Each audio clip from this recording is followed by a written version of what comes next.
প্ৰশ্নটো হৈছে ধ্বনি কি শিশুৰ ভাষা বিকাশত ধ্বনিয়ে কেনেদৰে সহায় কৰিব পাৰে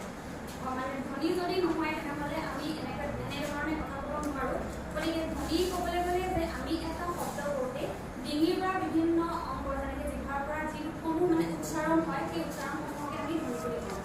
আৰু ধ্বনি দুই প্ৰকাৰৰ হয় এটা হৈছে স্বৰধ্বনি আৰু ব্যঞ্জন ধ্বনি যিটো বাধা আৰু স্থান অনুযায়ী হয় এতিয়া মই ক'বলৈ ওলাইছোঁ যে ধ্বনিয়ে শিশুক কেনেদৰে সহায় কৰে প্ৰথমটো হৈছে যে শ্ৰৱণ ক্ষমতা বিকাশত সহায় কৰে শ্ৰৱণ মানে হৈছে শুনা যেতিয়া এটা শিশুৱে বা আৰু মা শব্দটো শুনিব তেতিয়া নিশ্চয়কৈ বুজি উঠিব কেইদিনমানৰ পিছত যে মা কোন হয় বা কোন হয় গতিকে সেই বস্তুটো পাৰ্থক্য বুজি পোৱাত ধ্বনিয়ে সহায় কৰে ছেকেণ্ড কথাটো হৈছে বা ছেকেণ্ড পইণ্টটো মই ক'ব ওলাইছোঁ যে শব্দ গঠন শিকাত সহায় কৰে শব্দ গঠন যেনেকৈ প্ৰথমতে মা বা পিছত গম পালে যে মা লগত মা হ'লে মাম্মা বা লগত বা হ'লে বাবা সেই বস্তুটো সেই দুটা শব্দ তেনেকৈ বিভিন্ন ধৰণৰ শব্দ আছে মই উদাহৰণস্বৰূপে দুটাই আপোনালোকৰ আগত অৱগত কৰিছোঁ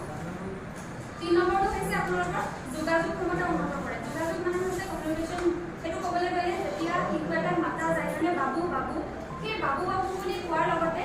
নিশ্চয়কৈ সেই শিশুটোৱে বুজি পায় যে তাকে মাতিছে এইফালে আহা বুলি কোৱাৰ লগতে সি আহে বা বাবু তুমি আহা বা ৰাম তুমি আহা গতিকে সি বেলেগলৈ নাচায় যাতে নামটো তাৰ মাতিব সি নিজে দৌৰি আহিব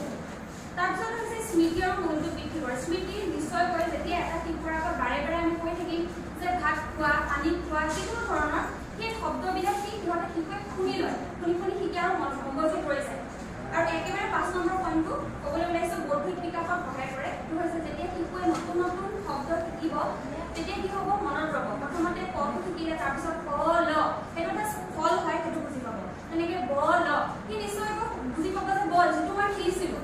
ব আৰু ল তেনেকৈ